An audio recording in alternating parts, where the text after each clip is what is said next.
$500 and $67,500. At this time, staff would like to have you consider the $53,500 quote for the forklift as a higher weight capacity and a warranty of 24 months, which is included. The lower quote does not have this. Money for this purchase is available within the budget. This purchase has also been approved through the purchasing department and equipment services. Council, any questions? Any training involved with that? The operation Yeah, thereof? they'll Any res- licensing? Yeah, they are, they're certified operators. They are borrowing one now, so they already have the ability. Already have it, okay. Yeah. 3-point contact. Get on and get off. Everybody laughing because y'all been through it. They've never had a forklift. No. They've been borrowing one from solid waste. Council, any questions? Mr. Niles, thank you very much. Across the 40 seconds? Yeah. Wow. Yeah, there's no liability there, right? Mr. Niles, thank you very much. Item 5, discuss the purchase of the 58 new portable radios for Odessa Fire Rescue to replace our aging stock and maintain it. Mr. Ritchie. That is not Mr. Ritchie. Mr. Mayor, this item's gonna be tabled for the next council meeting. Item 5? Item 5. Okay. Any action? We don't have to take any action, do we? Just a motion to table. Council, on item 5, you have a motion to table item 5 as presented. I move the table. Second motion by Councilman Mata, second by Councilman Vasquez. All in favor, indicating by saying aye. Aye. Opposed, indicating by saying nay. Motion passed unanimously. Mr. Tucker, item 6. Yes, sir. Discuss the annual purchase of side loading refuse containers. Are you discussing that one for Mr. Rodriguez or we? Jesse's out of town, so you get the B team. Okay. This So, is- so if he doesn't get what he wants, it's your fault. That's right. Okay. This is our annual purchase for dumpsters and rollout containers.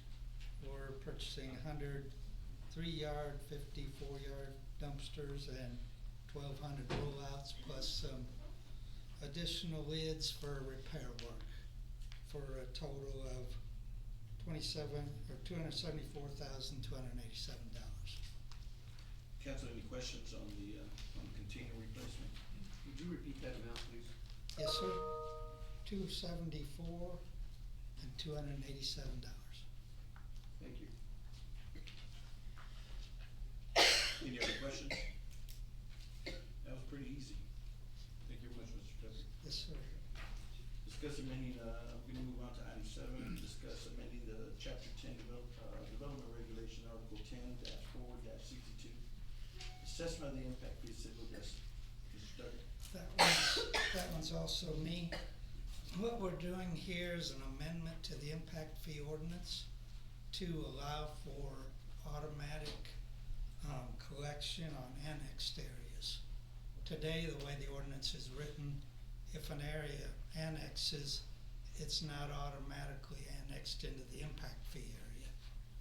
So this will make that automatic. As an area becomes annexed, it'll become part of the adjacent service area, and we'll be able to collect roadway impact fees on that development. Anything that's already developed and undeveloped? I mean, if it's already developed and we're accessing, how does that?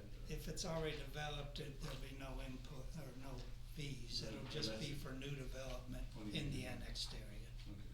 Yes, sir. This will be all on, anything that's annexed. in the Any future. new annexations. Does that include buildings that are existing, that are just shells, and then people go in and finish them? Yes, it would. So Because that's if the considered new impact development fee in was that paid area. the first time, right? Just the first Okay. time. Thank you. Joe, was that just missed in the original document, or Yeah, do you have any idea? Kind of find that strange. Yeah, I spoke with the consultant that helped put together the original stuff. He said it's sometimes included, sometimes not. Why we didn't, I don't know, it probably should have been there. Okay. Are we gonna That's have, correctable. are we gonna have to have 2 readings for this, Dan? And do it on the agenda? Yes. Yes. Okay. Are we gonna have to put out a notification? Yes. Will that ordinance language change go through you, Mr. Jones? It will. Okay. Yeah, We'll, it's- we'll work with Mr. Tucker. they've got the red line right in here, Since it is section ten recorded, four six two. twice. Newly annexed territories upon annexation, newly annexed areas shall be immediately added into the nearest adjacent roadway service area. Okay. Any other further discussion? But Mayor, it will be done by we're gonna put it on the 14th, Yes. and then it'll be the 28th, so it'll be done by December 1. Okay. The amendment. All right, sounds good. We're Thank gonna you. move on to, Joe, appreciate it. We're gonna move on to item 8. Discuss the Starbright Casita Village and Christmas tree lot for downtown Lebanon. Ms. McDaniel.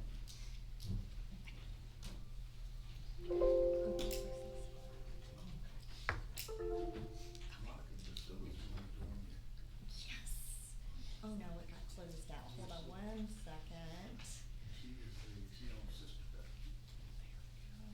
Sorry. It's okay, it worked earlier. Sorry, it got closed out, so give me 1 second. I I got apologize. your computer up here, do you need it? No, thank you though. Hold on, sorry. When she did that, it got I tried to closed figure out. Will it help if we download it to USB? Here we go, here we go. We're gonna start off. That's an insight, that was a discussion before we Y'all hit missed 2 it. o'clock, y'all missed it. I missed the pre-show. Before it was up here, we're confused. Didn't take much. That's, no, that's the only part of the conversation I didn't actually catch on to.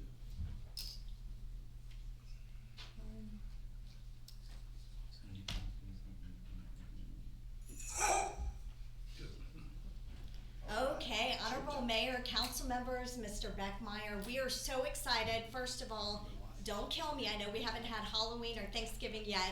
We're gonna dim the lights and get started with something a little bit exciting to show you about a new event that we have coming into our wonderful city in the downtown. Priscilla Garcia is here with me, and we're gonna get to her, give you some insights into her in just a second, but let's start with this video. It's Santa here. Are you ready for Christmas? The Christmas season will be here before you know it, and this year, the city of Odessa is doing something new. The first one took us about 4 days. We've taken the practice of it. The vision of beautiful Starbright Casita Village for families to enjoy. It may not look exactly like that.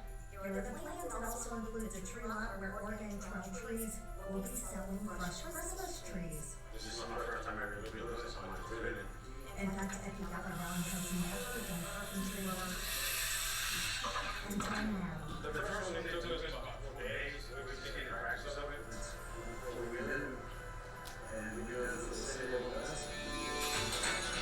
And another is Jim Hamilton, who's been a city employee for almost 19 years.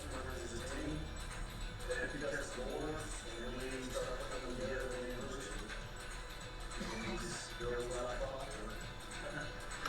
about 12 Starbright Casita built, and the city of Odessa employees, who I like to refer to as Santa's Odessa Elves, say they can't wait to see them decorated. Lights, ornaments, Santa, reindeer, and nativity scene. The sky's the limit. Oh, it's a good one. This is built as a attitude to the community, especially downtown. I hope they enjoy it. If you're trying to create something where people can just come and enjoy, you know, whether you live there or not. And in Starbright Casita is a spin-off of another amazing ad, Starbright Village, which already creates lots of joy for folks during the holiday season. For some, the Christmas season can't get here soon enough. To just real holidays.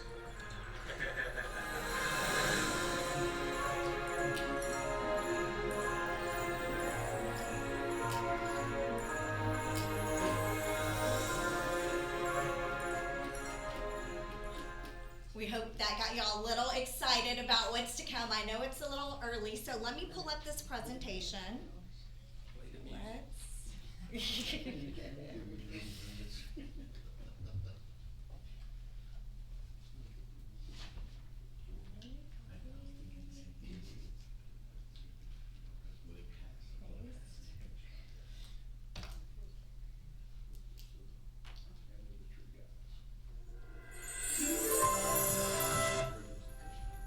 that didn't get you into the holiday spirit, this will.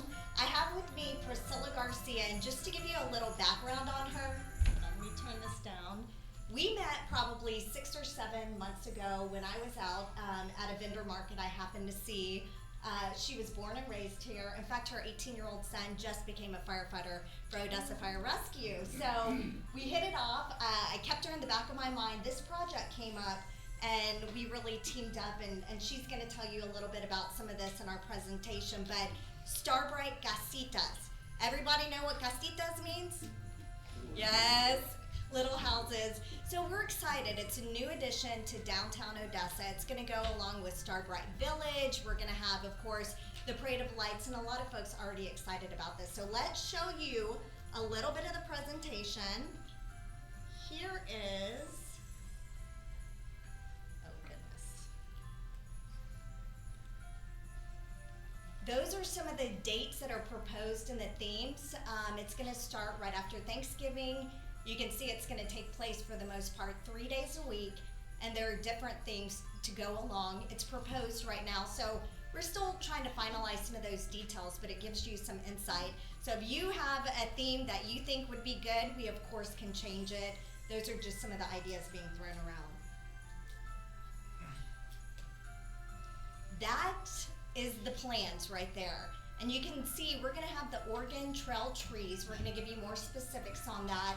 We put them on the concrete because, of course, with all the water, we didn't want it to get too muddy. So we put the vendors on one side. We put the tree lot on the other side. It's going to be right there on 5th between Texas and Grant.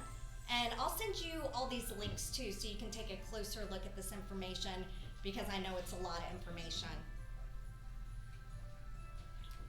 There's some of the details talking about the electricity, because as you can see, they're going to have lights. The sky's the limit for how they can be decorated.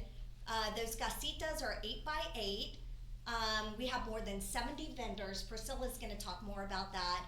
We are going to have porta potties out there, one that is ADA compliant. We're going to have a hand washing station. We're going to have a fence out there. We're going to have the tree vendor that stays there until the trees run out. And of course, all the permits, which Priscilla has been working on that and getting those squared away. That is the information on the tree lot. I talked to Joe Smith, and we're going to be getting about 200 to 700 Christmas trees. They are shipped in. To give you some background on him, he's been doing this for 30 years. He's friends with these folks in Oregon, where he brings the trees. 30 years he's been doing this, 30,000 Christmas trees he estimates. So he's really excited about coming here to Odessa and trying something different. He said they're typically between 4 to 12 feet. There are 7 different varieties. You have the Noble Fir and the Douglas Fir. So this is kind of the next best thing to a Christmas tree farm. I don't know if you've ever done that, but it is so much fun to go out there and cut a tree. But at least this will be right there in the heart of Odessa, where you can go get a fresh Christmas tree. That's going to be shipped in. That is a picture from yesterday. Now, those are the casitas. The animation was just to kind of give you vision. But as you can see, I call them our holiday heroes, our building services. Rain or shine, they have been out there working, whether it's cold, whether it's hot. Right now, that's the latest pictures that Epi sent me yesterday of kind of where they are in the process. I believe they have 1 pretty much done and another 5 pretty close to being done. Now here's the part Priscilla's going to talk about. She is a genius when it comes to vendors and really coordinating them, and has done an amazing job. I don't know if you've been to some of her vendor markets, but I'm going to let her talk about that aspect of it. Good afternoon. So my name is Priscilla Garcia. I've owned a local business here going on 5 years in March called Sister Dough. We started out, we still continue to do bakery items and goods. We do Crazy Top Donuts. That was our mainstay. For about the past few years, I've evolved into doing local vendor markets to highlight local businesses in the community. We started off with about 15 vendors about a few years ago, and this summer our highest market was about 115 vendors on one lot. And it's a showcase for local vendors in the area who do not have a brick and mortar, but that is their main business. And they come out, they're creative, creative, they're in the arts, they make stuff, it's bakery items, cup items, just whatever they do, t-shirts. We've had a loyal following since the beginning, and they continue to come out to each market. So I built a really close relationship with a lot of local vendors. We're all about shopping local here. So about September 29th, when I put up the Starbright Casita information on my social medias, which I have about 18,000 followers combined on Instagram, Facebook, and we had about 40 signups within the hour. We're up to about 76 local rotating vendors. I expect that number to grow once I update and repost on my site to over 100 local vendors rotating throughout the 5 weeks. They've each signed up for multiple days and weekends. December 2nd, Parade of Lights is kind of already a sold out event for vendors. We have about 55, 60 vendors coming total, and that's including food trucks, boutique trailers, and standalone vendors, including the casitas. My duty for the event, and I am very honored the city asked me to do this, is to be the point of contact for the vendors. I am the person coordinating from the beginning to the end, doing setup times, emailing all necessary info needed that they need from the city as far as permitting for their business, making maps, being there from setup to tear down, and for 5 full weeks. And my goal is to make it a very successful event so it can keep going year to year. All the vendors are super excited to see it come to life, and I've had multiple people reach out to me asking how they can help and what they can do, and they're just excited that this is coming downtown Odessa. We are all very excited. And who is decorating these? Mac Jack and Joanne's on Fifth. They're going to be decorating and turning them into the vision that we're seeing. So again, the sky's the limit. I'm sure your input would be welcome, but under our new leadership, we have been talking about this. Mr. Beckmeyer, Mr. Bernal have really cultivated a team environment, and this is a perfect example of it. Our holiday heroes, our building services department, Dan really stepped in with legal and really helped us as we did MOUs for this, which are memorandums of understanding. Both Elizabeth's helped out. I mean, countless people have really taken part in this, so it really cultivates that team environment. Which reminds me, we're gonna bring those back of the MOUs on November 14th at 6, in about 3 weeks. What it'll do will be a resolution so that Mr. Beckmeyer can execute them. And we're gonna have 2 MOUs, one with Priscilla, and she's gonna handle getting the vendor permits for the vendors and everything. And then we're gonna have one with Oregon Trees. So that'll be taken care of November 14th. Any questions? So the kickoff is gonna be the weekend after Thanksgiving, No, it's the day after. day after. Black Friday. Yeah. And then, can you go back to the, Sure. the site plan? You gotta put it Yes, yes. Hold on. it's on your email. The, right there. So, there's gonna be, this year's gonna be a parade viewing center, site, is it gonna be like bleachers or just a? Yeah, so we're gonna have bleachers on one side, we're gonna have the stage, and once we finish getting all our, we've been through this technology curve, our hope is to do a live, social media show, maybe even get it on our cable channels once they're up again. So our hope is to have you guys take part. We're gonna be doing Q&A, live during the interview on our social media. And we've already had a station reach out to us wanting to do a live show too, so with our new way that we're working with stations, we're hoping to all take part and all wanna do some kind of live event out there. So I'm noticing there's a stage at that property on Fifth and, Grant. So we're gonna have live music like right after the parade, and then on the weekend that we're having this? We haven't done all the details for that yet, but as far as, we want that stage for December 2nd Parade of Lights, so we can, like I said, be out there for the parade and kind of do a live show on it. I know we're still working with Max on exactly what we're gonna be doing, whether we'll have music out there. I know he was working on getting some speakers, so if we can get that taken care of. Good. I like Yeah, the look. yeah. So quick question. Yes, What sir. are we doing about the sanitary, during the month? During the month, we're gonna have porta potties out there. We'll have our cleaning crews out there. So some of those details are still being worked out, but I'm talking to Jesse about, I know that some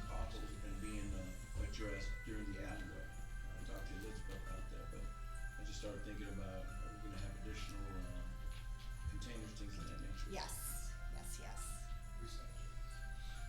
Monica, the Receptacles, yes, sir. Receptacles. the little houses, can they be taken apart or stored, or can they be stored for next year? That is the hope. So we're looking to get some siding and shingles on it. That's not on there, as you could see yet. But that's one of the things that we're talking about, so that way they'll last longer. But I just thought it was so inspiring to hear our employees who have never done something like this, and they were willing to do that, and they've done a fabulous job with it. So I'm sure it'll continue to get better and better, but the hope is, like I said, shingles and siding and stuff to make them a little bit stronger. So here's an idea, you could get a Home Depot and all of these hardware stores that have lumber involved in this by donating this and putting their signs on these buildings. That's a good idea. Yeah, Just a thought. it's a great thought. Yeah. Really good. So, now, once again, you are just leading this, or you part of the team, or what are we talking about? I am part of the team with Monica, and I am coordinating the whole vendor market event for 5 weeks. So she's not a city employee at this time. It is her business. And she was, thank goodness, willing to come on board because she's really got the contacts with the vendors and works with them. Downtown vendoring already, downtown? Yes, I've like as far as being a vendor downtown. Yes, were you organized already that downtown? No. Okay. I know we had someone that had reached me a couple of years ago about wanting to do more site downtown. I was trying to remember if that was even. But she's done it a lot at Crossroads Church, over at Beaton Bow. That's where we first met on the north side of town. Okay. So Just you'll keep moving to a see, bigger location. right. We profiled a lot of her clients, and that's how we met. Well, good. Yeah. Well, welcome aboard. Thank you for taking this on, and looking forward to it. It's gonna be very exciting, very new for our downtown. Yes, you're on. Especially for our parade. Thank you very much. Thank you. Okay, we're gonna go and move on to item 9.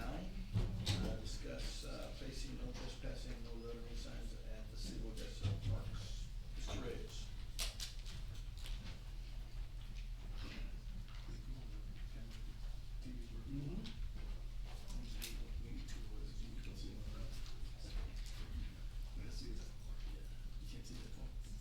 Good afternoon, Mayor, Good City afternoon. Council. There's been a recommendation for us to put, park signs out into no trespassing and no loitering signs in the restrooms. So we're gonna, after getting approval, get them done in-house, so it'll be a minimal charge. And Mayor, our ordinance allows us to go ahead and do this, but I thought it would be a good idea for him to come and tell you a little bit about what's going on in couple of the parks. We have homeless people sleeping in the restroom. Correct. And a lady and her little girl were going to the restroom here a few weeks ago, a week or two ago. And the homeless lady that had basically set up a home in the ladies' restroom in one of the parks, basically verbally assaulted them, So when we called PD, they were basically saying that, without sounds, they couldn't do much but just run them off. But this one right here would make it, We could charge them with the no trespassing. yes, sir, And this is gonna be all our facilities. correct. And Just to be we have- safe. We have the authority to do it under our ordinances. I just wanted to come and let you know what was going on, cause it's a mess. Now we just gotta place it where it's visible, Yes, sir. and then where it's not removed. Yeah, we're gonna do inside and outside, just in case. Okay. Council, any questions? It's pretty straightforward. All right, Mr. Reyes, thank you very much. Thank And you. it won't even be put back on because it's allowable in our ordinance. Okay, Just wanted you to be noticed, thank you. so you know what's going on. Item 10, to discuss roadway intersections throughout the City of Odessa. Mr. Goff. How you doing, sir? Good, thank you, sir. Council, Mayor, I was brought to represent City of Odessa Traffic Engineering about some roadway intersections that have any ideas you want to suggest or concerns. We're talking about Ventura today, aren't we? Ventura and University. That's but we had it on there just in case something else come up, but Joseph's here to talk about Ventura and University. Yes, we did a study, last week, a 48-hour study, which, it it doesn't warrant for a traffic light at this time. It was a 48-hour count, and just the, traffic coming off of Ventura is really not that much. It's about 630 cars in 2 days. So I received several emails. I asked the residents to be here today. I asked them for, give us 3 minutes so they can basically lay out their case. Yes, sir. So I was told that I received a call from a gentleman, said he wasn't gonna be able to make it, said that he had sent a letter. I wasn't sent the letter, so basically I'm just going to go ahead and just read the email that was sent. So, good morning, I'm writing you to inform you about an issue that I have in the intersection of, Ventura Avenue and West University. Also Brookings Avenue and West University. Our son's a, third grader at Knoll Elementary. As I drop off my son in the morning and my wife picks him up in the afternoon, the issues that we have at the morning traffic from Noel is directed to turn right onto Brookings Avenue and turn right onto Sunray Drive. But turn right onto Ventura, which runs into West University, the corner of West University and Ventura Avenue, the traffic is horrible in the morning and the afternoon. The afternoon, my wife's directed to a right turn out of the rear parking lot of Knoll into Sunray Drive, turn right into Ventura Drive, which leads all the way to West University. At that corner, you can barely turn left onto West University. My wife and I both have to turn right onto West University and then take an immediate left onto San Carlos. Our problem with this is that when we pull into University, we tried to go into the left-hand turn lane and we are flooded with the traffic coming from the HEB and then the County Road West. This makes us have to swerve into lane of traffic to get into the lane.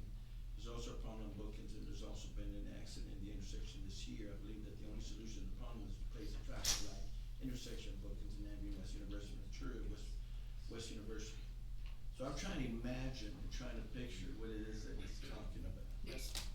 Now, so right now we have 2 traffic lights. I guess Ventura's right in the middle, or is it to the east of the traffic light? It's to the east of the traffic light. It's right in the middle. It's right in the middle, right? Yes, sir. So there is basically there's stipulations that one light intersection toward the other have to be separated by so many feet. Am I correct in that? Yes, sir. About MUTCD. So on that aspect, because of the close vicinity to the 2, there's no way we can put something in. Yes, sir. Okay, so what necessitated, why did y'all do the traffic count to begin with? Why'd y'all do the study? Just to see if it would qualify for a, traffic light, just to see if, we can put it. Had y'all received any information on that or complaints or Yes. things of nature? We had. Was it you? Okay. Yes, sir. So I actually talked to the gentleman, asked me, like, can you come here so you can basically kind of tell us what's going on? Because I really couldn't get a picture of what is happening, other than he said they almost got into accidents. So when they're having to turn back on the university, when they're having to turn back on the university, it's making them turn right.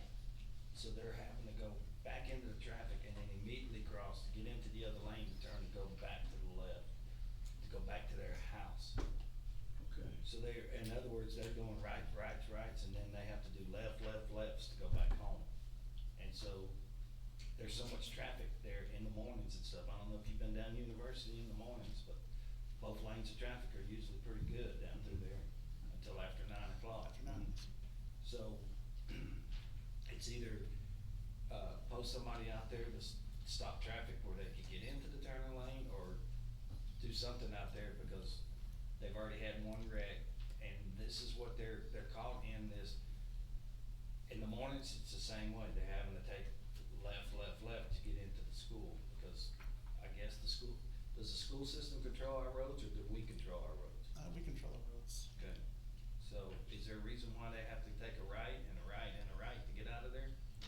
My only concern or idea would be, before the COVID, they had their own, certain amount of pickup, and then now their pickup time is different, I believe. So everybody's doing different routes and stuff like that. Okay. So I think the only thing to do is just, I'm not getting out there and direct the traffic in the middle of that road, but something's gotta get done, Yeah. one way or the other. Either put a four-way stop up. not on a major, highway, we can't. Yeah, that's, Texas, does Texas have jurisdiction on that? No, sir. Is it does? Yes, yes, sir. What's the threshold for vehicles passing daily to put a stoplight? Or is there a certain? There's a certain, it depends on the speed, the volume of traffic. It's just, we have a little formula that we do, and it tells us, you know. So yes or this no is a for- 48 vehicles per hour? It's a 48-hour study, and that's how we do our study. So within 48 hours, 600, yeah. 630, yes, sir. That's what you need? No, that's what it was. That's what you got? Yes, sir. And so it didn't qualify for a lot? No, So what sir. do you need in order to get a lot, as far as traffic count? 630 plus? 630 plus, yes, sir. We just need to get more people to drive in circles Yes, sir. during the summer. Yes, sir. What's the speed limit? That's 30 miles an hour. It's coming off a residential street. Yes, sir. Hey, there's a solution. When you can do the next one, we'll just go. Okay, I guess what we need to do is just continue that discussion and visualize. I mean, I honestly, I was trying to understand, I was hoping that, some of the residents would come out here to be able to speak about it so we could get a clearer picture. Yes, sir. And so, I don't know where to go with this as far as just getting more information, from residents. Mr. Mayor. Yes, sir. How about if we slow down the speed limit? It's 55 miles an hour all the way up. On University. It's 50. The residential is 30. All residential is 30. But on University. I was asking about university. Oh, I'm sorry. That's 50 miles an hour. Yes, sir. And drop that speed limit down to 40. The HEB, I mean, there's so much traffic coming in and out of that HEB, that road is just traffic filled anyway. I don't know why we have it at 55. We're fixing to drop it on West County, which has less traffic than University. Is it 55 through the whole thing? It's a 50, yes, sir. All the way up 50. till past HEB. It is an option, we can go to 40 and see what that would, Yes, sir. what that would do. But to make them go fast, would it just make the motorists mad, but, Or slower and they still can't get Well. across. yeah. We'll just have to create some more stuff for. I mean, there is a long stretch between Take care of. traffic lights. And I think if we put a traffic light there, we'll hold up some other side streets, you know, to stop there, but. So, you know, in and out.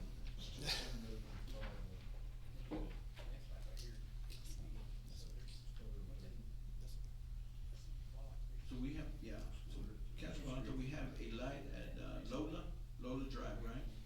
Iola, Like, is that Loyola? yeah. Iola? No. And then Conover. Yeah. My MapQuest says different, so.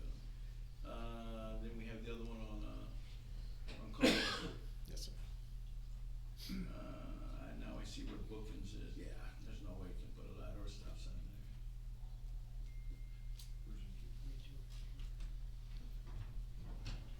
Yeah, I think you're right, Councilman Haney, I think that, we could actually talk about a speed limit change Yeah, that would be good. and see what that does. You think that'd be beneficial? I think it'd be better.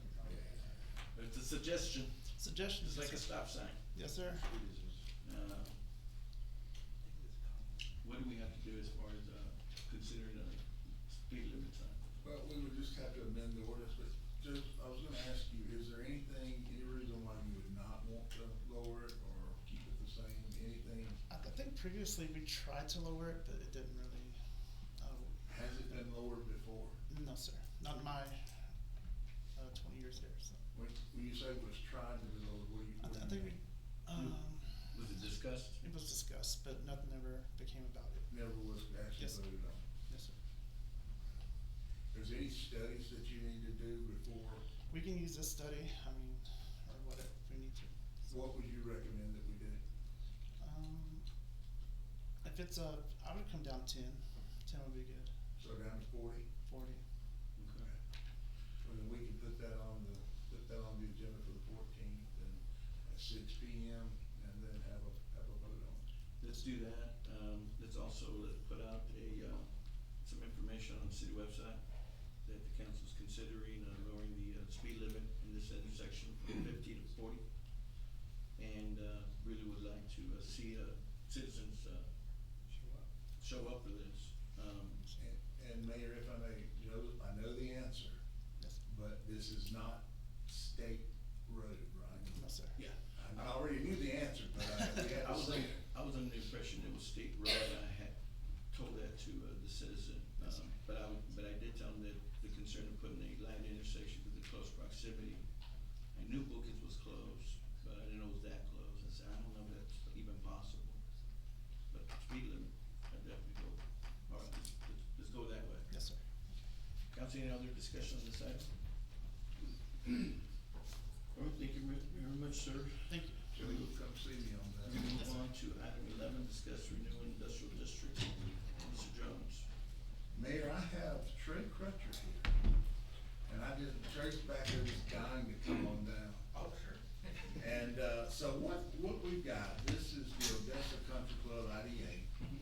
And it's something that we are doing a little bit unusual. We've kind of templated after the Grow Odessa B and C that we did here 6, 8, 10 months ago. But on this one, instead of doing a capital expense, like before it was capped at 5 million.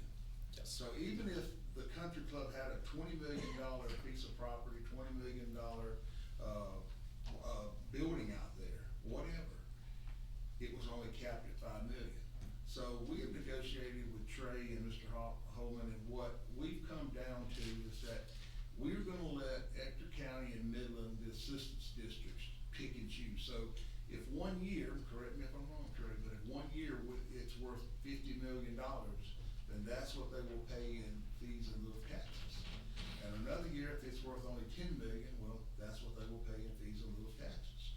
So to me, this is much more fair for the city than it was prior. What was prior? Well, it was capped at 5 It million. was capped at 5. And they moved a lot, and there's a big building out there now and several other things out there. Trey, are you comfortable with a variable rate, interest rate? Well, well, actually, Mr. Mayor and Council, thank you for having me here. So really what it is just like how you would tax any other property in the city.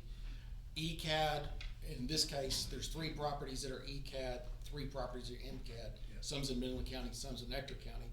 But just as if the appraisal district could come in and appraise the property, then the tax rate that you would set on any property in the city, you would just apply your tax rate to the appraisal rate.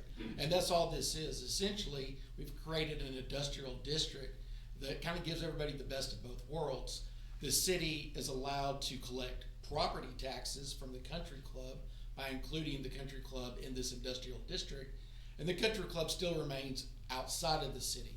So it's not, so essentially, and of course the city's not committing themselves for any period past what this is. So when you say industrial rate, an adjustable rate, really what it does, it allows the country club to act as any citizen. If you get an appraisal that you think is out of whack or not appropriate, then you go to the ARB and you protest it or et cetera, and then that's decided. But again, all that's really being done in this agreement is the country club is just paying taxes to the city of Odessa based on the appraisals that we receive at the tax rate. On what it's owed. On what it's owed. Yeah. And So are we keeping everything else as far as the same as the template that we did before? Pretty much. Yeah, the one that we use on Grow Odessa B and C, pretty much. Yes, sir. The question that was brought up, good question, and don't have the answer to this.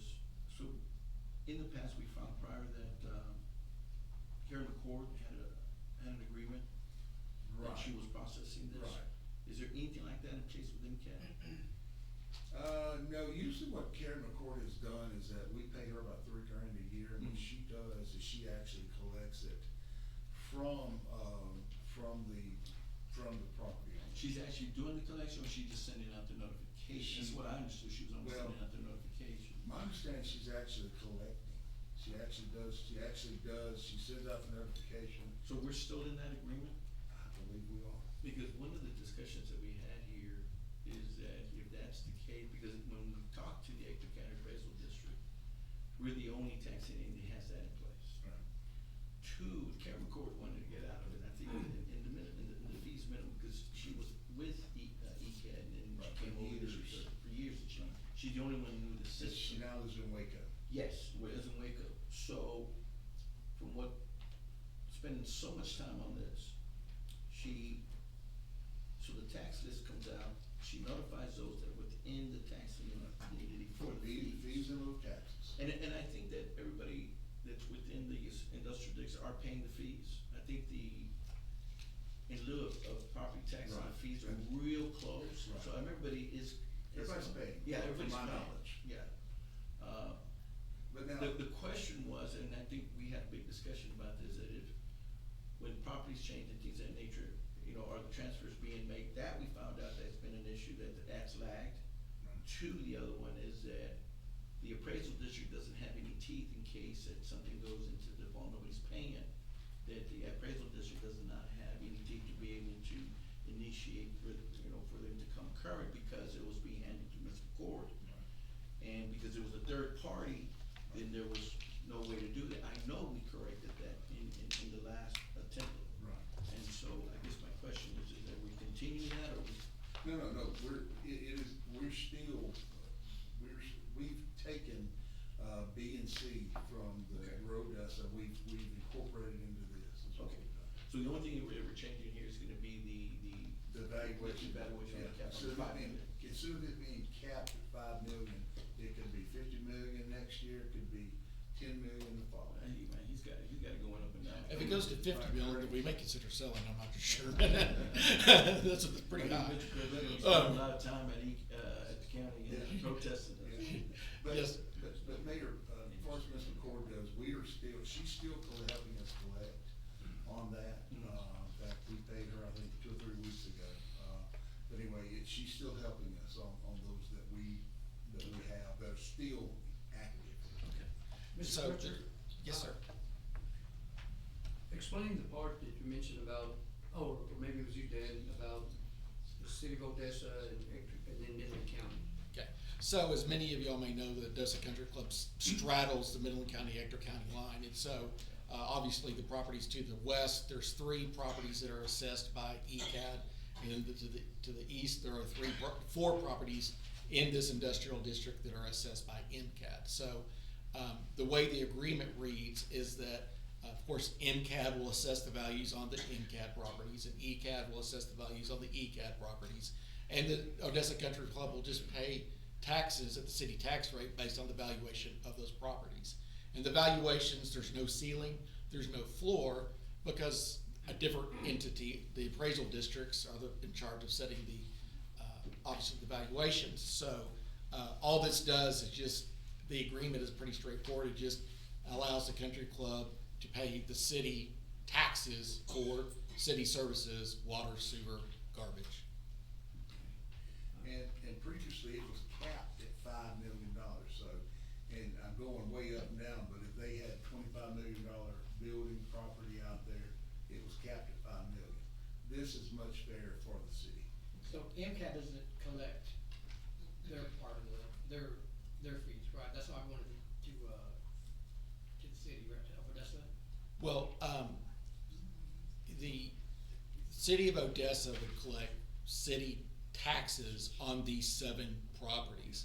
And then, of course, Odessa Country Club is paying property tax to MCAD, to the hospital district, school district on the Midland properties, and is paying taxes in the county to, ECAD, the hospital district, school district, et cetera.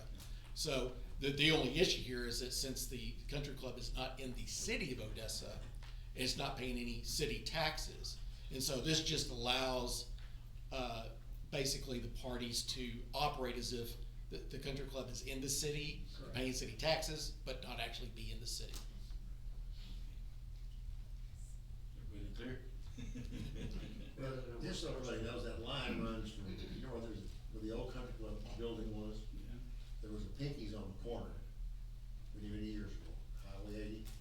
And that, if you draw a line from there, northeast, Northeast. northeast, it goes right through the middle of the property. So the new, for instance, the new building that they're building is actually in Midland County, correct? Yes, sir. And as a distinction, the new building that they're building is in Midland County. but is not part of this agreement because that building is actually in the city of Odessa, because that parcel fronts Vaudrey Road, and that parcel is already in the city, which is why it's not part of this agreement, because it's already in the city. That's why I want to clear that up. I didn't. Yes, sir. It would be in Midland County, I think, yeah. It'd be in Midland County, but is city of Odessa and subject to city taxes. That's Yeah. And so, Mayor, if it's okay with y'all, we'll put it on for November 14th, get it approved, get it executed, so it would take effect January 1st. Because it expires December 31st. Yeah, and the agreement is for January 1 of 2024 to December 31 of 2026. And of course, when we come back, we did the 7 years, but you may decide, well, you want 3 years, you may want 4 years. I know on B and C, y'all knocked it down to 3, but it's your choice, and we'll bring it back. The last agreement was for 7 years, but on Dan's recommendation, and thank you again, Dan, for working with us and drafting this agreement. He suggested 3 for your consideration, but of course, that's completely up to the council, Yeah. however you want to Yeah. determine. Looks like to me, since it's floating though, Dan, that it doesn't have to be just a short agreement, since it's a floating number now, which is a more fair number. Yes, sir, I mean, it would, I believe the country club would be agreeable to any term of years, that the council would be agreeable to. It's been 3 years, pretty short, But, in this case. right, it's just whether the council Since wants to it's large. reconsider this, basically, we'd be looking against this in the summer of 2026 again to extend it. And, but again, this is y'all's decision, you ought to make, you want it 7 years, 2 years, whatever you want. Council, any other further Paying discussion? your other taxes based on these, are you paying your other taxes based on those appraisals? Yes, sir, yes. Yeah, the only taxes we don't pay are city of Odessa, technically. City of Odessa taxes on properties that are not in the city of Odessa, but this subjects us to those taxes. But they're in line with everybody else. Yes, sir, just like every property owner, some valuations, some years you get you like, some valuations you don't, and then you decide whether or not you're gonna protest them or not, and that just kinda goes from year to year. Never like them. Never, I don't think anybody likes property taxes. Some years are better than others. Council, any other further discussion?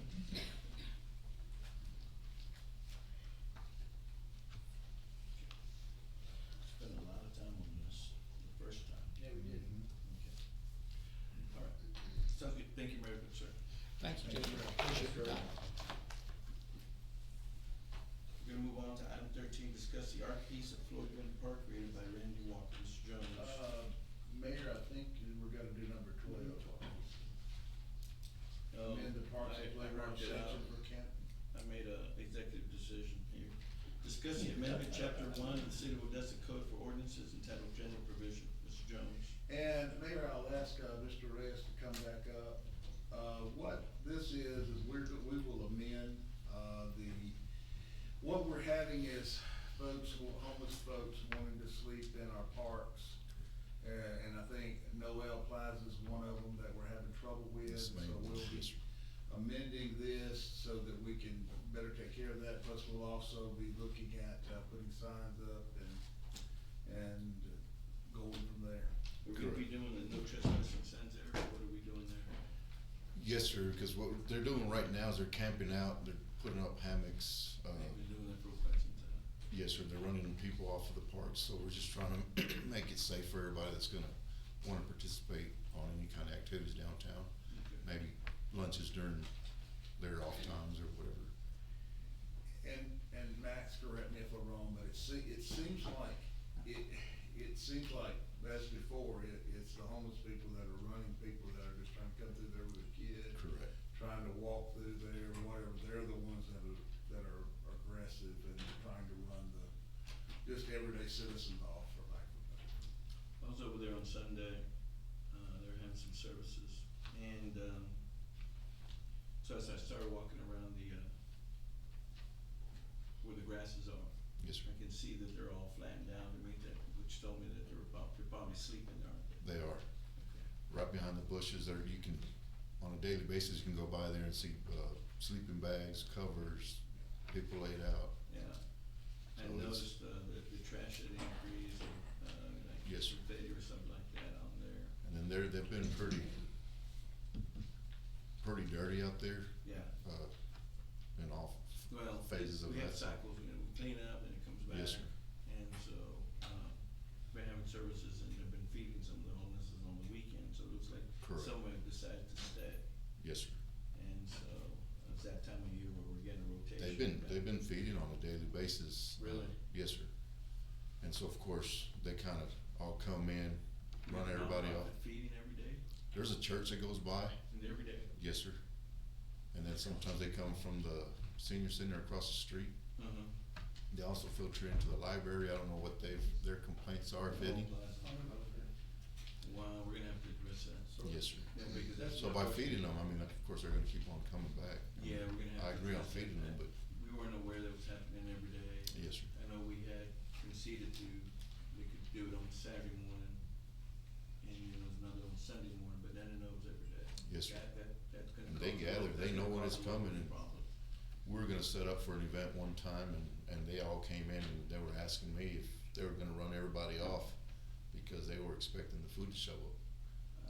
So it's, I mean, they get aggressive. Mr. Jones, that, the question's for you is, I mean, I don't want this to turn into Austin or San Francisco, so. With all the people coming across the border, we know they're all here, you see them walking up and down the streets with their suitcases, their backpacks every day. Of course, with their phones and their iPads. Correct. Their earpods. But, you know, what do we do, what can we do to keep this from happening? There's gotta be some way, there's some ordinance. We don't have a vacancy ordinance. Yeah, but we can do We have to consider vacancy ordinance. Then I would suggest we do that. I sure don't wanna end up, We've I don't want Mr. Beckmeyer to feel like he's gone back to Austin. We've nonchalantly spoken about it, and so it's something that we need to consider, but look, PD's already laughed at us. Well, and We've had the as far as the discussion. church feeding them, like, they can do it, just do it on their property. Chief Kirk, Well, And then Yeah, it takes it away from the city park and. Chief Kirk. And it's a very beautiful park. I mean, I think that it would really be used with, I'm not, we don't wanna, we're Lunchtime. not aware they're doing that every single day. Politically, you gotta be very careful with that, though. The last few cities that said don't feed the homeless. Yeah. Got raked over. Well, that's what I'm saying, we're not saying don't feed them, just, you know, Feed them their property. fund it somewhere else to feed them. I mean, So, still feed them, yes. one thing we can do to help them is, do we donate money from the city to help them move this to their place? Do we offer some kind of transportation to get them there? There's other options as a Christian that we could be doing. Yeah. It's not just shutting this Yeah, thing down and not doing nothing. Well, one of the churches that's doing this from it, and I knew they were doing it on a Saturday. I was not aware they were doing it every single day. And they were actually doing it at the Salvation Army. But they conceded because they could not, speak about their faith. So they conceded that eventually the agreement just fell apart. And was unaware they had gone to the park on there every single day. We had discussions, we did one Saturday, conceded for Saturdays. Yes, We sir. did ask a request for porta potties, we said, we told them no, that they could do it, and they had to have them trailered, they have to get there, and they have to be leave, but they can't be left. Correct. And we had stood fast on that. We told them they had to clean it up and keep it clean, find it like you left it. But on this Saturday, it was another church that's doing it, and I saw some other issues, and I understand it's every day. yeah, and some of the things that they're doing as well is they're taking off our outlet covers and of course plugging in and That's stuff. they've always been doing that, Yes, that's sir. always been an issue, we need to go back in there and Yes, sir. address that issue. So Mayor, Chief Kirk and I have had this discussion, but there's a new law that came out, and let's just say he goes out and picks them up, he cannot detain them for this. You can't. What's the law? Basically, you run a citation That's it, That they can't pay. yeah, that they can't. that they can't pay. He can't arrest them, he can't lock them up, that's, I think it's what, Senate Bill 82. I don't know off the top of my head. Which state legislature did that? I'm sure he would not, it's a conundrum too, though, because we say, well,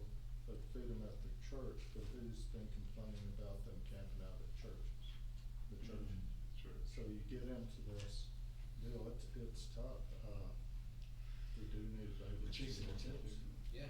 And that's what kind of started all this, is, one of the local churches here, they were defecating, doing whatever. You saw the pictures, it's pretty And, good. Yes. and but yet the church won't put up any signs, the church won't put, fence up. So we're getting spillage into the churches and things as you're downtown, and so it's becoming problematic, and it's just, how do we handle it?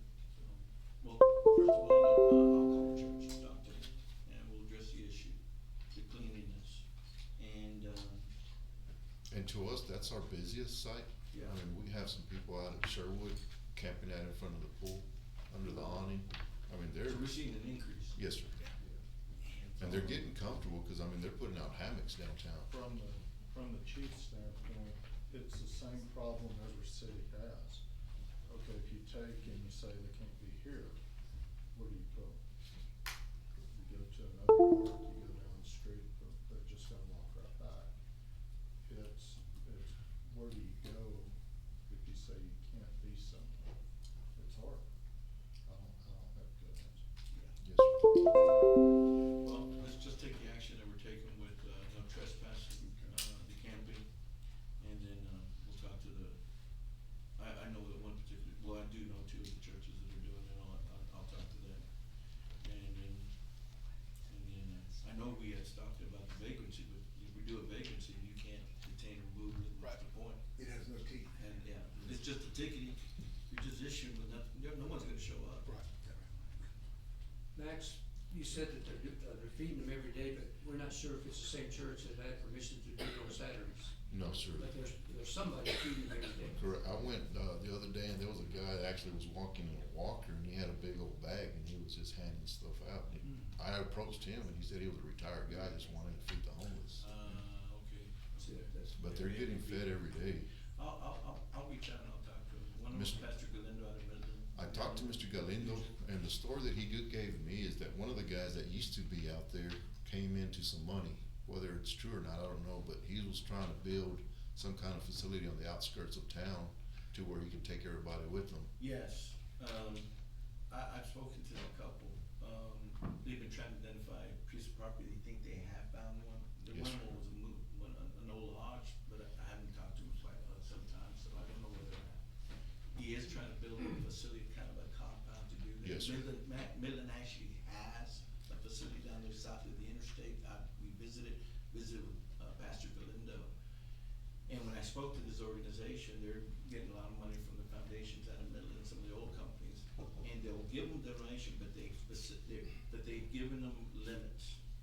One of the criteria is that you will not take any homeless people from Odessa. And that you will not be moving into Odessa. So, yeah, great for being neighbors. So, I know I'm going off topic. I will, that too, but we Myra did talk to the Salvation Army, and they are trying to build, Myra, correct me if I'm wrong, but they had all gone to Midland, a lot of the homeless Yeah, people. And then they're making their way back over here because, for whatever reason, but they're trying to get the Salvation Army up and running here, and they can't staff it, or? They've got a new commander, and, yeah, so that's been an issue. So that's something that's. And, yeah, so it's just one thing after another. That was one of the stories that I heard as well, is when they went to the Salvation Army leaving Noel Plaza. When you got there, you had to go women to one side, guys the other side, and they started commingling, and so they all got kicked out, is what I was told. Love's a powerful thing. That's right. Yeah, well, adults will be adults. Okay, guys, I appreciate it, thank you very much. Thank you.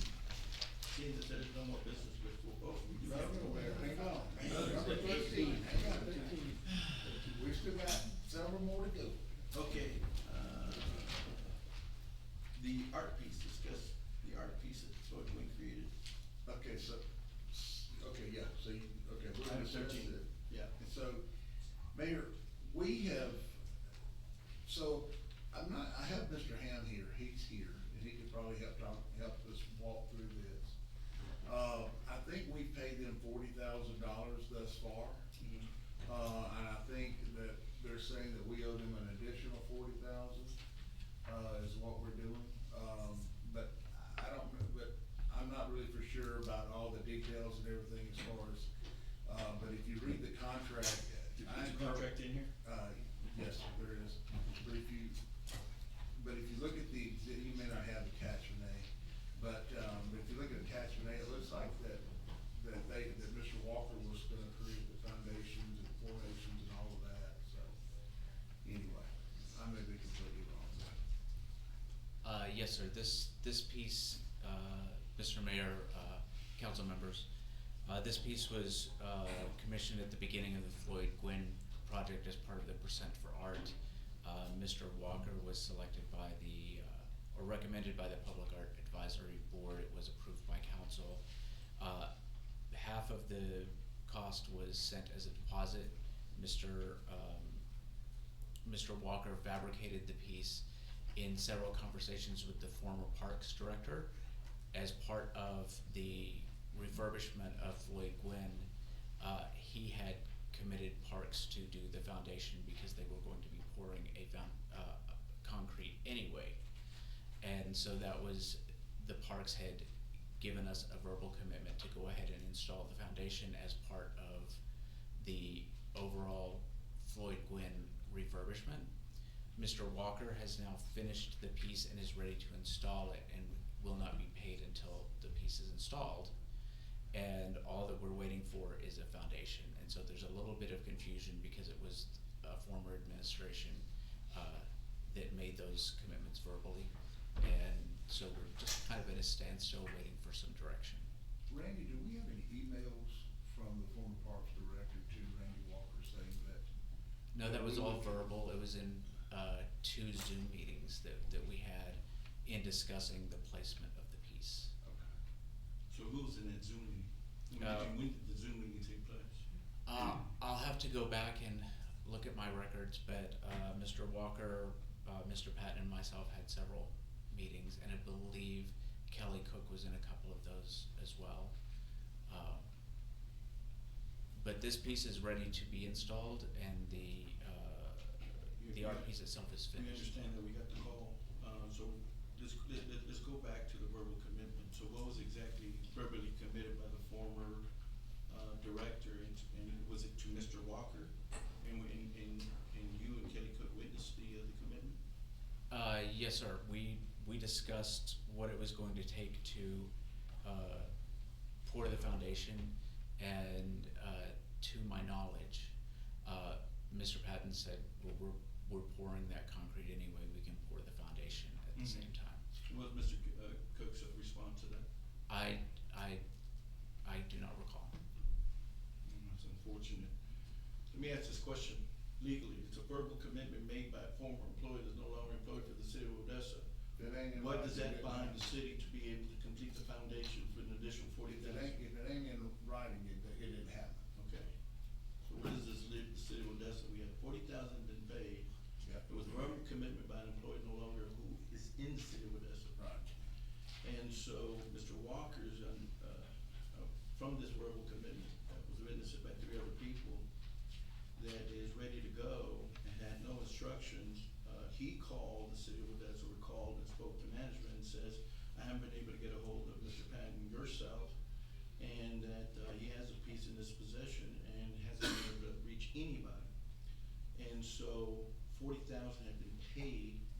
Where does that leave the city of Odessa right now today with a piece of art that was made by commitment that's not binding? So where does that leave us? Well, I mean, it leaves us having paid him 40,000 for scrap metal, I guess, it's in Minneapolis, Minnesota, essentially. And we have a 30-day out. You still have to pay for it.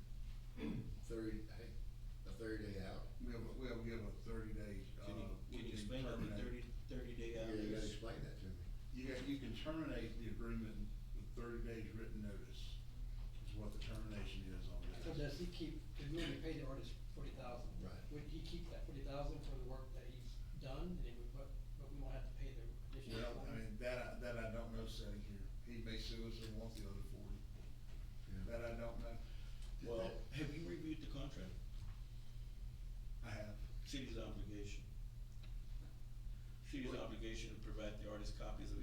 site plans, drawings, and environmental reports, list of required permits, other existing relative data in which any of, need of artists in order to perform scope of work required under this agreement. City shall provide the document in digital format. These documents shall be provided at no cost to the artist. Has that been completed? The city shall also provide an artist an explanation of any specific limitations imposed by such laws and regulations.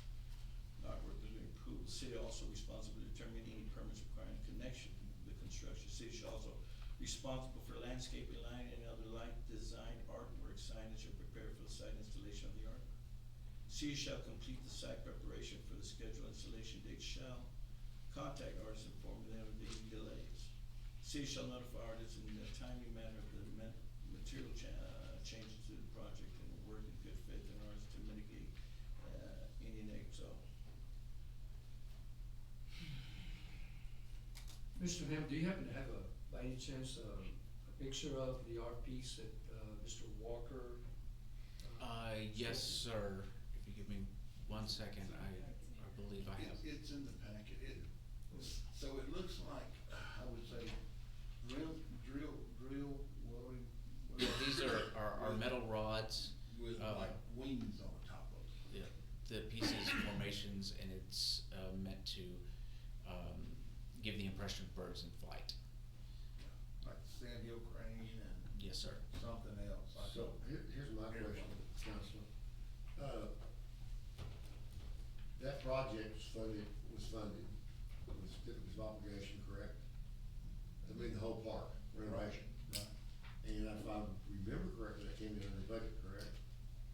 You wouldn't know, we don't have a financial person I can ask, so. No, off the top of my head, I wouldn't. That's a question, but that, my memory says it came in under budget, and I Yes, thought sir. that was part of the budget. Yes, sir. Originally. it's part of the 1% of the arts on the capital improvement. But I think it was Capital, and so I think it's added. So. I thought it would come out of. Yeah, it does. It's supposed to come out of that CO, Right. whatever it's 6 million or 4 million that was Yeah. put into the, yeah. That's what I would have thought.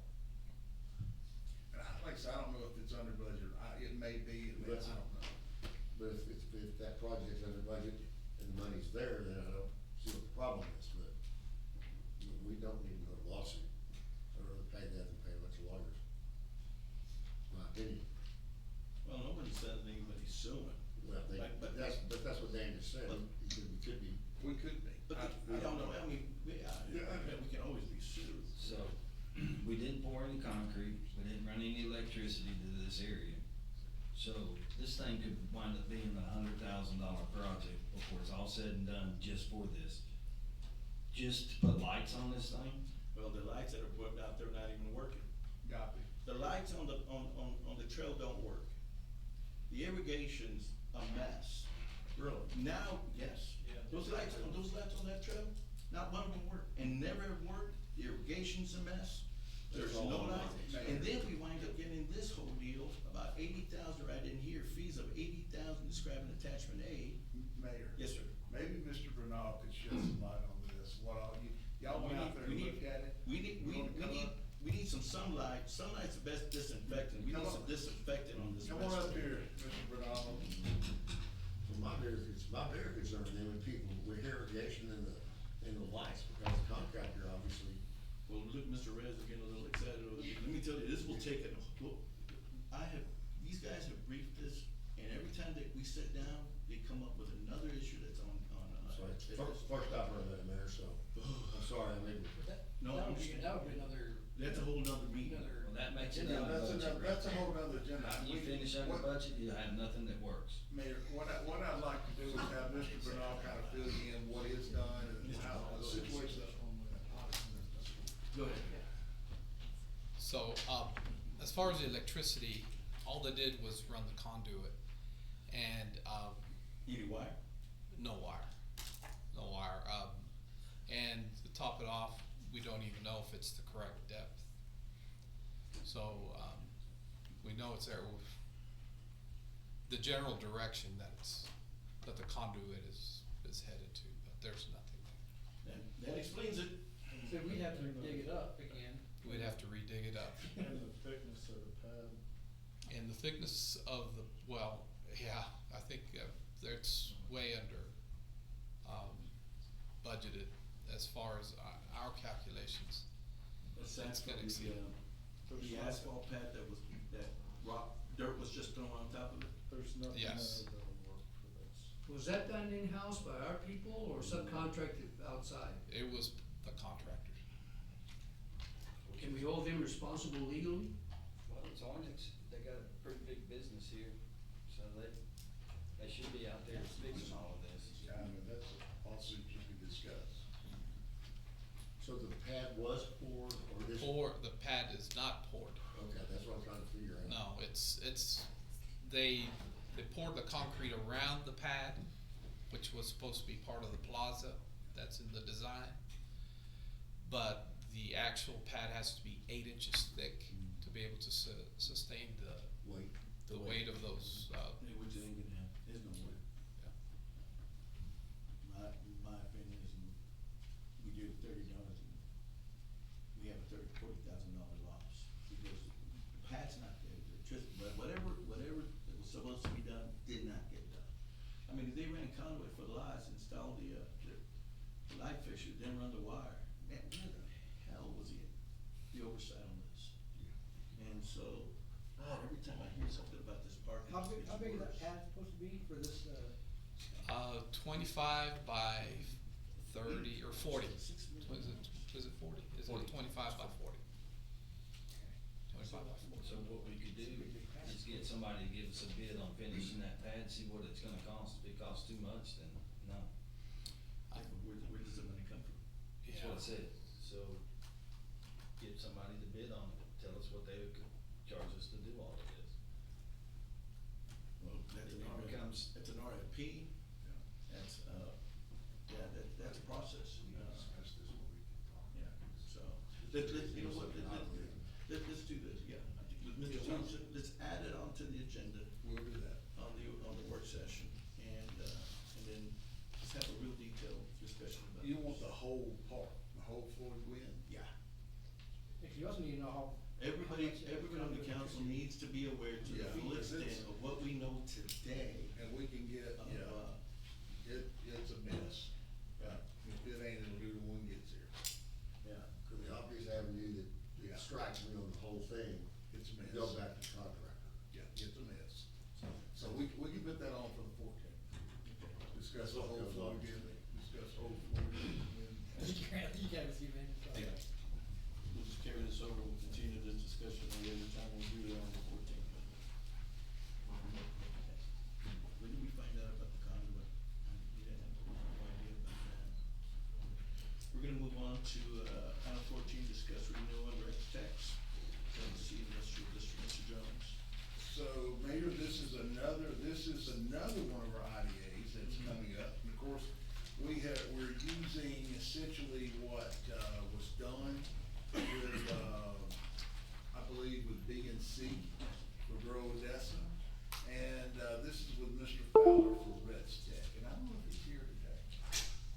But, anyway, this is essentially the same thing. It's time for it to be, redone as well. It expires December 31st.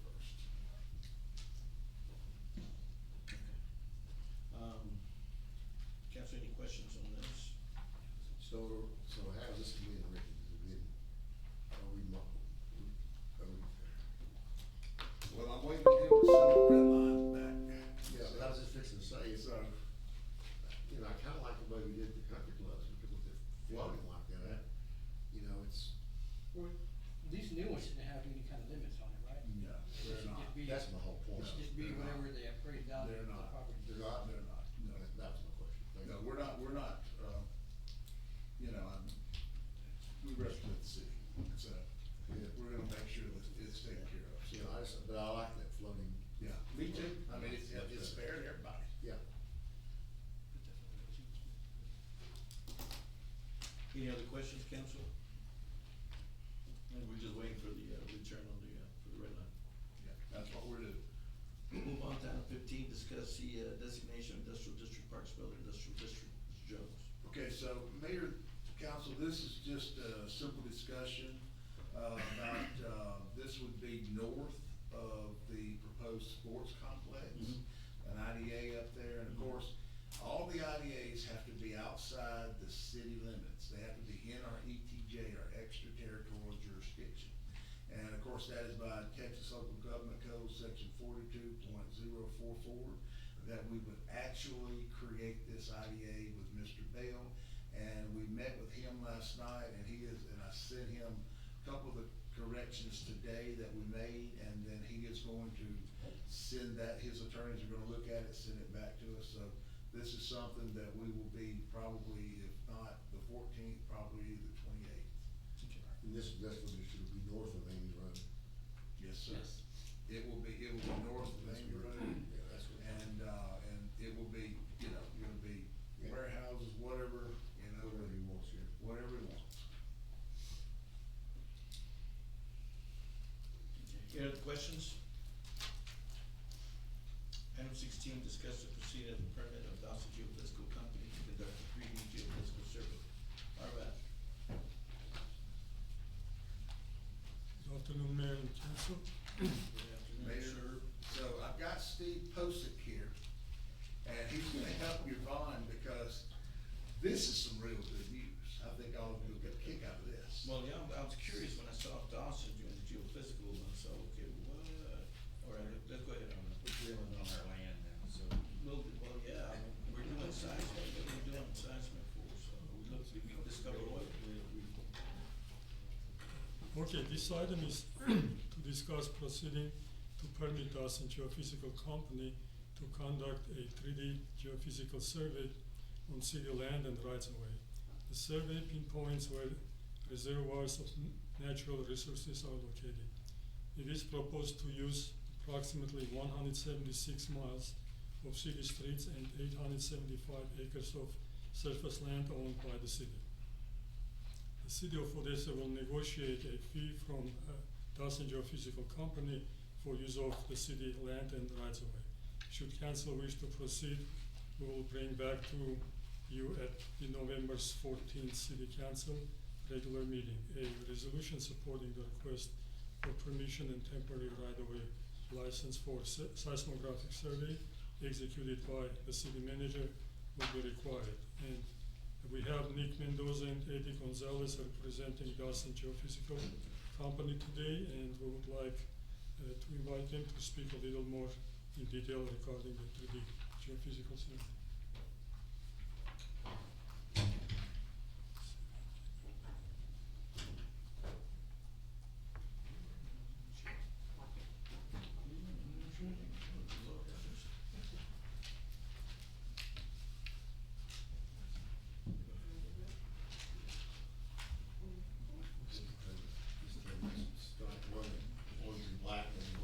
Yeah, that's a big That strike right does there. not with work at all, does it? I can't say nothing, they beat us, and I can't say nothing. We have to Y'all play with y'all this. have to play with it, I give you all the floor. This meeting's over. Yeah. All right, We good got afternoon. Alabama, Texas, and Texas Tech. We were considering our road trip very well today. Go ahead, sir. All right, good afternoon. My name is Eddie Gonzalez. I'm project manager for Dawson Geophysical. So what we have here is just a presentation, kind of an overview of seismic acquisition. So this first slide kind of shows you the outline. It's about 99 squares. So just a little bit about Dawson Geophysical. We've been in business for 70 years. We're local here out of Midland, Texas. We acquire seismic data and process. We're the leading US provider. We work for oil and gas companies as well as carbon capture. And just a little bit, we have a strong balance sheet. We also put a lot of emphasis on our safety program. We have a vice president and a manager of agency program. And so we've actually acquired about 1,500 square miles of urban seismic in the US. So this next slide just kind of gives you some examples of how we acquire the seismic. So it's similar to sonar. Basically, we set out sensors, and then we create our own energy. It goes under the ground, it reflects back up, and we take those readings, and we stack that data on top of each other. So that would create a 3D volume. And then the processors, we get over to geophysicists, they process the data, they create a three-dimensional cube out of the data. They kind of just basically create a map of the subsurface. So the process is 4 phases. We basically will get all surface permits, all mineral permits.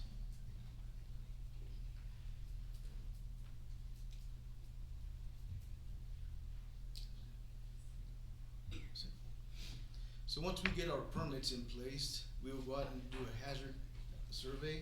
We'll go out and so in this particular instance, we've done aerial imagery. We actually flew over. We've got 6 centimeter resolution aerial imagery, and we use that for helping us to map everything. But we also send personnel on the ground to kind of ground truth any structures. We do a 1 call, so we'll identify any underground infrastructure. And then after that, we apply our offset, safe offset distances.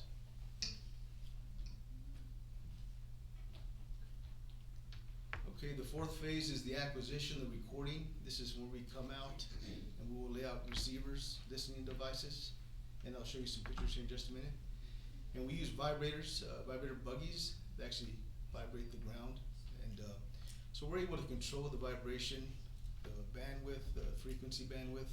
We can control how much weight of the units going to the ground. So we can control that depending on how much vibration there is.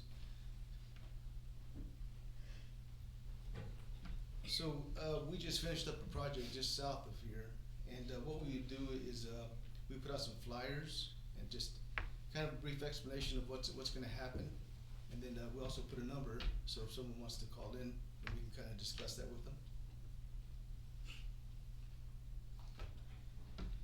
So this particular job would take about 45 days. Being that the city is on the southern end of it, we would be in there for about 15 days or so. So right now our timeline, it kind of depends on permits, things out, you see how that goes, but we're looking for end of December, beginning January to start acquisition. We would start actually by mid-November on surveying. Okay, so this just kind of shows you some pictures of the vibrators. And again, these are large buggies, but we can control how much of the energy goes into the ground.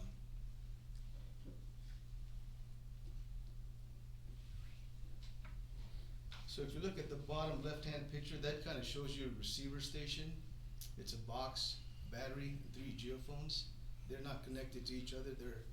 That location is an independent recording station right there.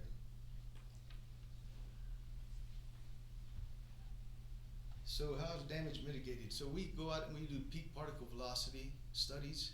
Basically, we vibrate with our machines at certain distances. It tells us peak particle velocity movement, how much the ground basically, how much the earth will move at certain distances. And we use statistics from the Bureau of Mines. They tell us kind of how much ground movement will damage structures, pipelines, things of that nature. So along with that, the 1 call, a lot of the infrastructures will tell us, they'll dictate to us how much offset buffers they'd like us to use. Now, if we have peak particle velocity data that proves that we can get closer, then we usually discuss that with them and have a conversation. So that's just kind of an overview there. So what's an effective depth? So in this particular, we can image, from 1,000 feet down to 20,000 feet. Yes, sir. So it just depends on what our client is looking for, and what resolution he's looking for. So I believe in this particular, we're looking 10 to 12,000 feet.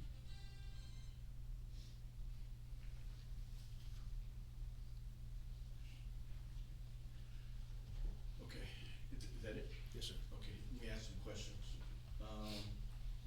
Looking at the map, so can you reveal who your client is? Sometimes you can, sometimes you can't. Our client is TGS, NOPEC, out of Houston, Texas. Okay.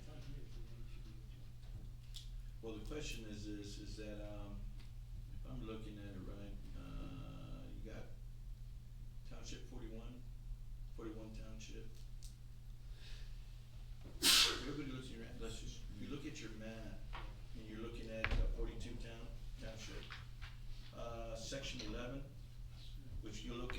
section 11, which is northeast, southeast, northeast section of 14, north of, section 13, from northwest to northeast. Can anybody identify that neighborhood right there? Cause we have, drill sites in there.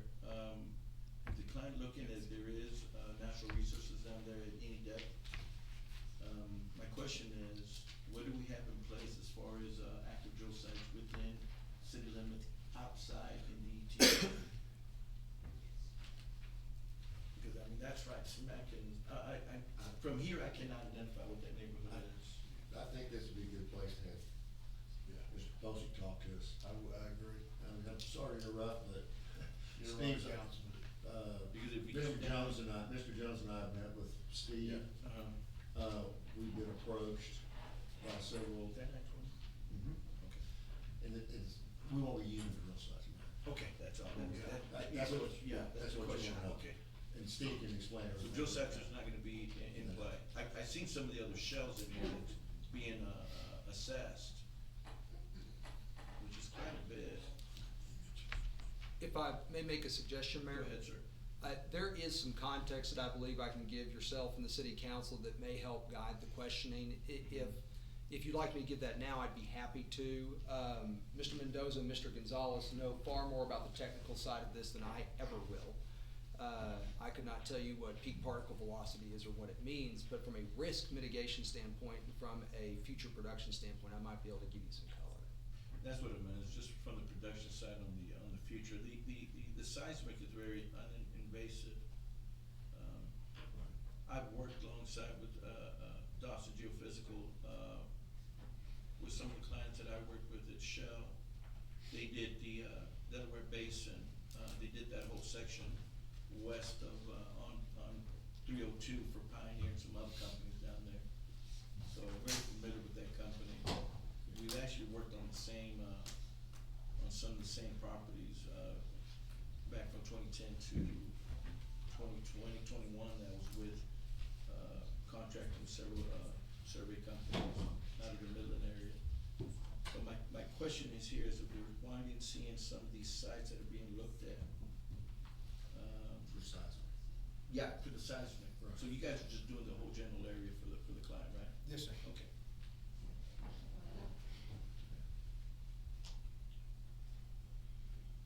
This is about park. This is about park. This is TPB right here. Okay. There's several. Well, the thing is that if you look at it, this is all, yeah, this is all mineral, this is all, the drainage area for the park. Up here. Up there, yeah. Yeah. We own that. Yes, we do. We're changing these tires, we're gonna start castrating some of the boards that are switching us. Okay, so, I'm just basically saying is, Mayor, we have Mayor, would you like to proceed to kind of fill us in? Yeah, I'm gonna, I wanted this kind of, Fill us in.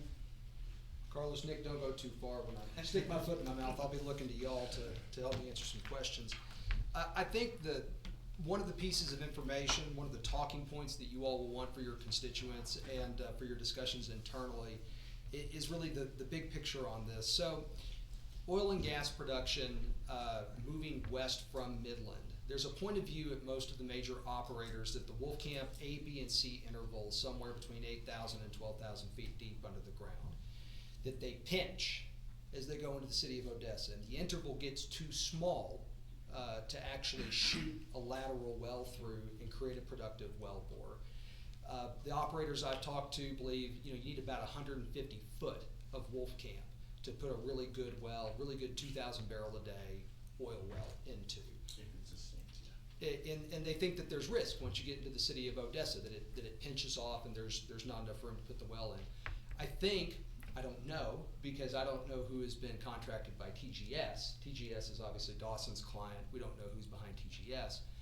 But I don't think it can be gainsaid that there are major operators who want to know the quality of the rock underneath the city of Odessa. So this is a good sign. This is a good thing. They want to have some degree of certainty. Back in the day when we drilled vertical wells, it was closology. If a well, 400 lateral feet away looked good, then we'd drill an offset. We'd see if another one worked. We don't do that with horizontals. They cost $6 to $10 million to put into the ground. So the geophysical is aimed at that. As far as geophysical projects go, I've not handled one within city limits before. They are unique. The places I know where they've occurred are Arlington, Texas, in the Barnett Shale, back when gas prices were $16 an MCF. Not now, of course. Rome, Texas, which is an exemplar that Dawson was kind enough to provide to me. And so there is kind of a template, a way to approach these when it comes to the city. And from the perspective of being the city's attorney, to me it is all about risk. Midland, the city of Midland, entered into an agreement with Dawson in 2014 under a temporary right-of-way license agreement, which I have reviewed, and I actually think is a pretty good place to start for this. But what the city council needs to know is the objective from a legal standpoint is to make sure that Dawson takes the risk. It is fairly uninvasive. The two parts that you have are these vibe buggies, which drive to certain points along city streets, lay down a pad, and then vibrate it at a frequency that is picked up by these geophones that are about this big, that are connected to boxes about this big. They'll be in people's yards, they'll be in parks, they'll be all over the place. And the whole idea is those vibe buggies vibrate, they bounce sound off the oil and gas producing formations, the sound comes up and hits the geophones, and then the teams that these guys run go up and pick up that data from the geophones. By using that, they can triangulate where the formations are. It's actually kind of funny because technology, of course, is the driver of all this. Back in the day, my first exposure to this kind of geology was when I was a boy. And in 1989, I saw people actually shooting seismic out near Big Spring. And it used to be that these geophones had to be wired together in one contiguous wire, and it limited the size of an area that you could cover. Well, we don't have to do that anymore because we can do them wirelessly. So when I say it's a big project, I mean it's a big project. When you see the number of sections that are outlined, I mean this is huge. And the data is going to be valuable, not just to the operators, but to us. We issued RFPs for the acreage that we have open. We do not know the quality of our rock. Through this process, I'm hoping that we will get to learn something about the quality of our rock. But from the perspective of my office as your counsel, it's to minimize risk. Dawson appears to have been very flexible and willing to do that with the city of Midland, and I hope they'll do the same for us.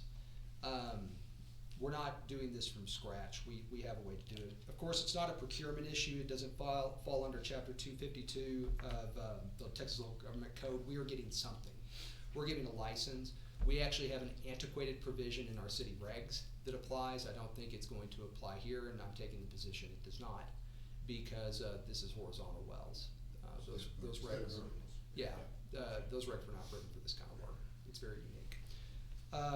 And the next big issue that will be discussed between Mr. Mendoza, who's worked with my office before, and Mr.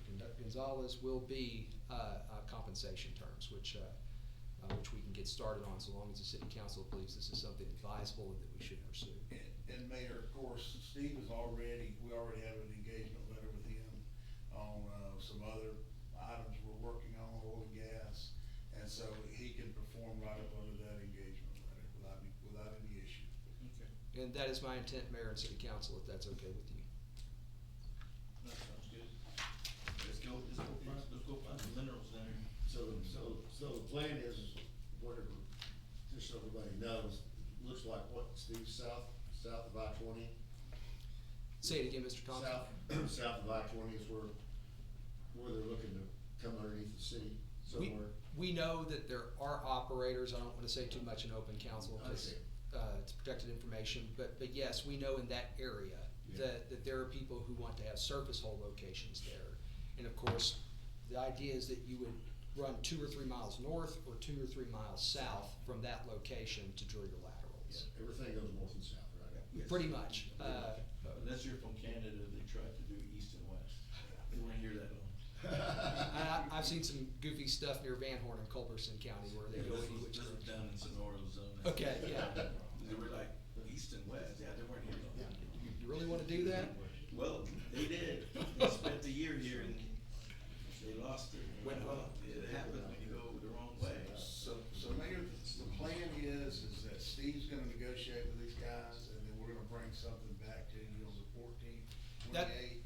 That's my hope. I don't wanna rush it, I wanna get it right. Yeah, we're not, this is something we don't need to be in a hurry about. Yeah, don't go anywhere. It's not That gonna, ain't yeah, going not nowhere. going anywhere, no. So what is this gonna cost? It's not gonna Not cost cost us. us nothing.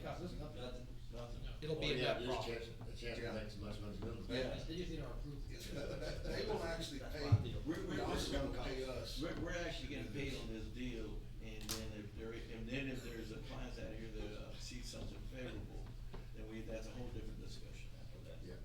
One of the nice things about being oil and gas counsel is usually you're making the client's money. Yeah. Unless something absolutely extraordinary happens, which of course I'll keep Mr. Jones up to date on all of that. And for what it is worth, City Council, we have worked, my office has worked with Dawson before. This is a reputable company. I will not vouch for them. I don't wanna put my name on the line, but I will say our experience has been good, and these men have worked with us, so. Yeah, I mean, they're located right there on, the interstate at 250. Right, in the middle. Yeah. Yes, sir. All right, thank you. You mentioned the term risk. I don't see where there'd be a risk in using the vibrators. Could you explore that term? Absolutely. Risk. This is coming from a very conservative lawyer, which I think all oil and gas counsel should be. Anytime you have rotating equipment creating vibrations on the ground, it has the potential to affect subsurface appurtenances for the city. I do not know if the city of Odessa has clay pipes, but I know that that was an issue in the city of Rome, and it was an issue in the city of Arlington. We're about to find out.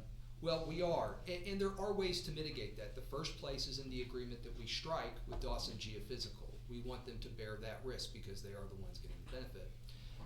The other way, the more technical way, is there is the ability and the potential to put sensors in key places, which I believe Jurgen could help us with, so that we can determine how much vibration our city infrastructure is experiencing. The other protections that I have seen done in the past are, of course, contractual in nature, but one that I really like is a setup that I've seen in and out of the oil and gas context, which is where the licensee, Dawson, puts up a letter of credit facility that can be drawn on by the city if there is an event of damage. And usually in that letter of credit with the bank, you stipulate the conditions under which we can withdraw, or excuse me, draw on the line. And that gives us a quick way outside of litigation to compensate the city for damages that occur. We're looking at some of these sites, some neighborhood sites to the west, the infrastructure, we have over 300 miles of transmission line. Okay. Yeah. I mean, we deal with this regularly. Anytime there's a pipeline project, it's the same thing. You take a trencher out to somebody's property, there's no telling what you're gonna break. But there are ways to deal with it and mitigate the risk from my perspective. So you are gonna be sitting on people's properties, not on the roads themselves? Right now, the license agreement, the way I have envisioned it and the way Dawson has pitched it, is that we'll be working within city right-of-ways. So we cannot actually give license. In the alleyways? It depends on whether or not the property is owned by the homeowner. So if it's a commercial or residential property, if the deeded owner, the fee simple owner, is someone other than the city, technically we can't give that right away to the best of my knowledge. What we're doing is we're saying on city property, our right-of-ways, our parks, the places where we have fee simple title or a permanent easement, we can give the rights there. And just another question, that the vibrator, will it go down like this, or will it go out like that a little bit? It goes down Phenomenally like this down. and it comes back at an angle. Okay. Vibration goes down, it Little comes bit back at an like angle. sonar. Yes, sir. Yeah. Yeah, that's exactly what it sounds. You now know as much about geophysical testing as I do.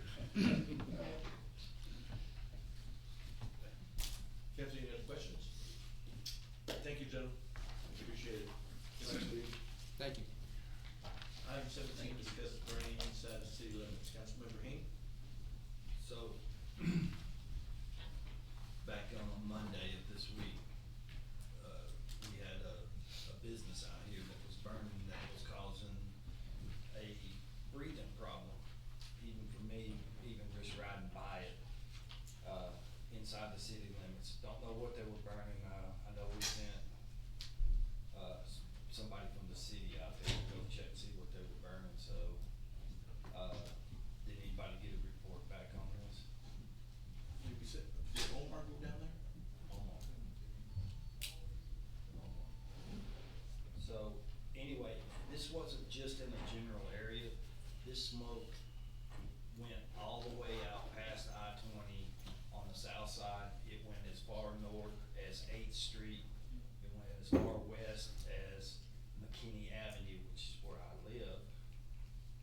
So,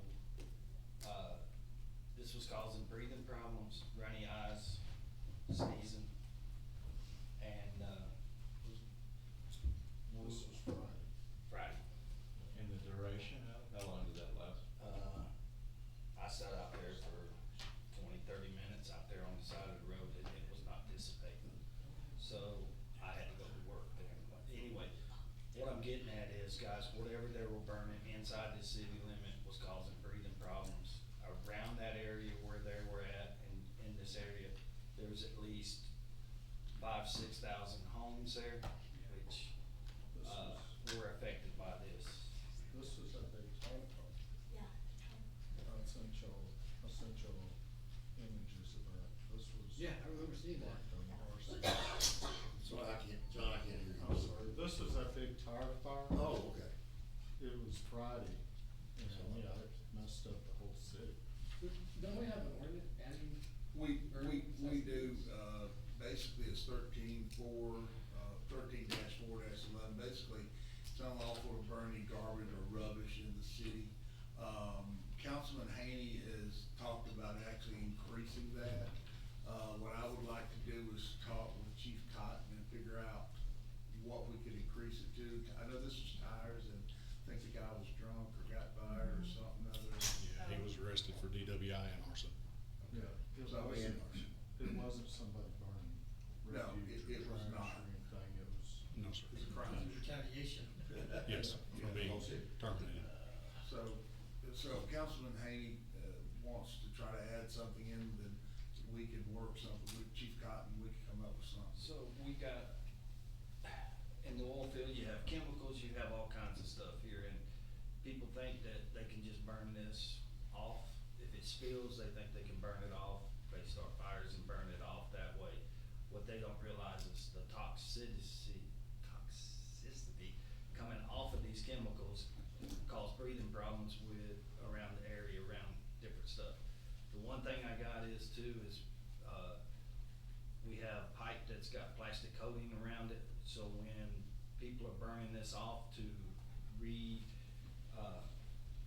do this, these same chemicals are coming up. They're burning wire off, they're burning the plastic off the wire, same thing. I mean, we're getting, toxicity into this city. This city has grown so much now that,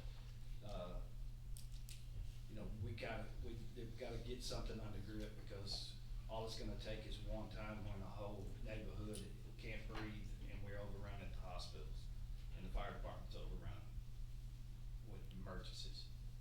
So, More than you already are. Well, so to give you a little input on the tire fire, just the wind direction alone, initially it was out of the southeast. It then stalled and was almost non-existent for a while that morning. So it was hovering over the area. And then shortly after that, the wind was out of the northwest and was blowing back out of the north. We thought that property was initially in the county, and then we learned that it was city annexed. It's right on the edge. Now, to give you some input on city burning, anytime that's called in, we call out our fire marshal inspectors to issue citations, whatever they need to do when that's found in the city limits. This one was a little bit different scenario with it being an arson fire, but yes, it did cause a large smoke plume and hung around for a while. I believe we were out there for right at 18 hours total. Couple of different shifts, So the property in question that did have that fire, it was in city limits? Yes, sir. They had that amount of tires just sitting there? Yes, sir. It was on the property, correct. And That right there in itself is a question. You know? it was off the road and not to somewhere you could see it very well. Yeah. That's a question, that's a good question right there. You just said that, you saw the pictures. Thinking, you know, I thought it was a county, but you said it's right inside the city property, they're storing and they're maintaining, but they shouldn't be. And that's why our fire marshal's office ended up investigating. To be good investigation. Yeah, okay. Yeah, a lot of issues. Well, so you guys are gonna look at, what we have in the books and, whether we need to expand that? You guys are gonna Yes, sir, research we that? can. Okay. Then we'll just bring it back to council for consideration, put it into the work session, and then go from there. Happy birthday. It's your birthday? Yesterday. Was that? Yesterday. Oh, man. It's over, it's just another day. 27. 39. Well, happy belated birthday. Thank you. Thank you, Bridge. Any other questions? So we are at the end? Yes. Seeing that there is no more business before the city council, we will have a motion to adjourn. So moved. Councilman Vasquez, second by Councilman Mata. All in favor, indicate by saying aye. Aye. All opposed, indicate by saying nay. Motion passed unanimously. We are adjourned. See you at 6.